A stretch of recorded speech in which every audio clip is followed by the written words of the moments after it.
अस्सलाम वालेकुम दोस्तों, कैसे हैं आप सब। दोस्तों आज हम सी प्लस प्लस सीरीज़ के लेक्चर नंबर 30 की तरफ जा रहे हैं। आज के लेक्चर में हम इनलाइन फंक्शन पर स्टडी करेंगे कि इनलाइन फंक्शन क्या होता है, उसकी हम एग्जांपल देखेंगे और हम देखेंगे कि उसको हम यूज़ क्यों करते हैं, क्या लिमिटेशंस क्या एडवांटेजेस हुए जिसकी वजह से हमने इनलाइन फंक्शन को यूज़ किया। तो ये हम आज तक देखने जा रहे हैं, तो वीडियो के अंत तक देखिएगा ताकि आपको हर चीज़ अच्छे से समझ आ जाए। तो वीडियो को शुरू करते हैं। वीडियो को शुरू करने से पहले अगर आपने मेरे चैनल को अभी तक सब्सक्राइब नहीं किया तो अभी जाएं और सब्सक्राइब करें और साथ ही साथ बेल आइकन भी करें ताकि आपको मेरी हर नई आने वाली वीडियोस मिलती रहे। तो चलिए शुरू करते हैं।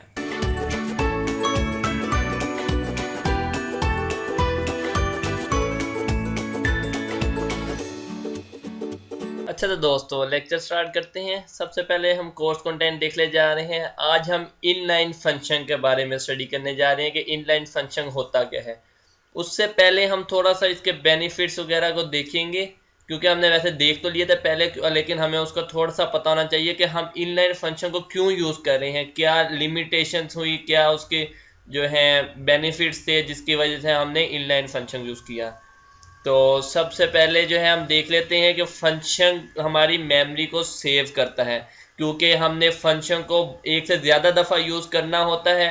अगर हमने एक ही चीज़ को एक से ज़्यादा दफ़ा करना है ना, तो तब भी हम फंक्शन यूज़ करते हैं ना कि हम उसका एक दफ़ा ही हम उसका जो है लिख के रख लेते हैं अपना कोड, और उसको हम दोबारा रीयूज़ करते रहते हैं। जहाँ जहाँ हमने यूज़ करना है उसको कॉल करते रहते हैं। तो उसके लिए हम फंक्शन को यूज़ करते हैं, तो जिससे हमारी मेमोरी सेव होती है, ज़्यादा मेमोरी नहीं लगती। तो एक ये रीज़न है कि जो हमने फंक्शन को यूज़ किया।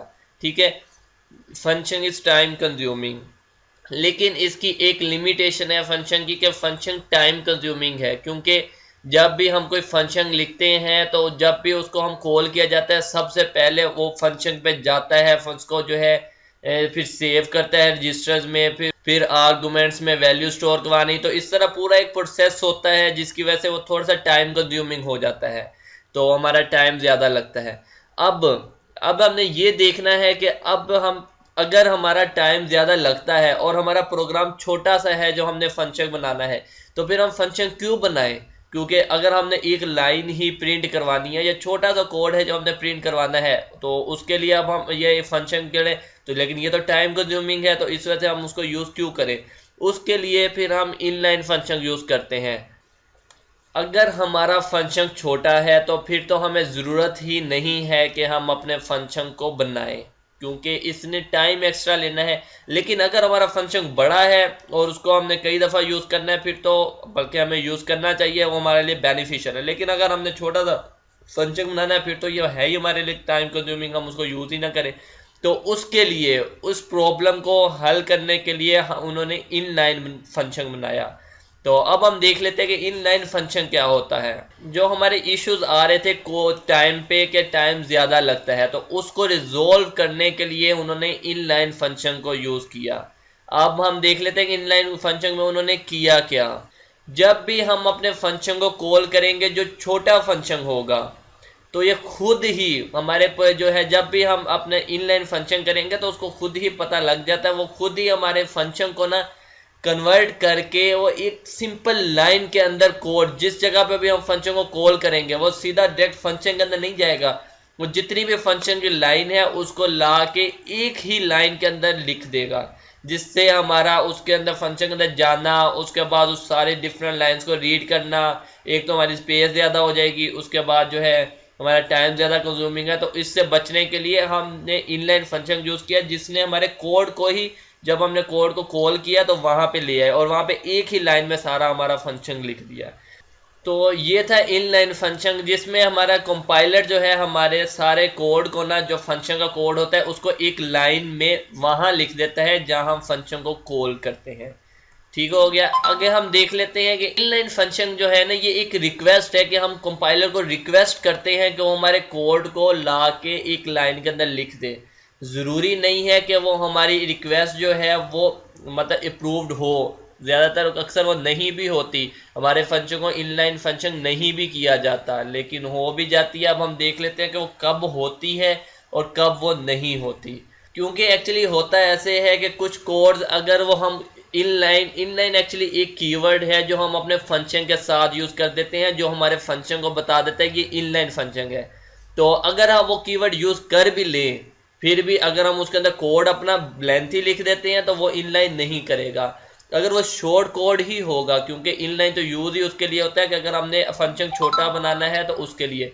तो अगर हमने फंक्शन जो है इनलाइन यूज कर लिया और फंक्शन हमने बड़ा बना दिया तो फिर तो वो नहीं करेगा, एक लाइन के अंदर हमारा हमें शो नहीं करेगा। इसकी एग्जांपल ऐसे है कि अगर हम फंक्शन के अंदर लूप भी यूज कर लें, स्विचिंग यूज कर लें या गो टू स्टेटमेंट्स यूज कर लें तो उससे तो कोड बहुत बड़ा हो जाएगा। तो फिर वो जो है आपकी रिक्वेस्ट को एक्सेप्ट करता ही नहीं है, आपके फंक्शन को इनलाइन में करता ही नहीं है। इसकी हम एक एग्जांपल से हम इनलाइन फंक्शन को समझ लेते हैं कि इनलाइन फंक्शन एक्चुअली होता क्या है।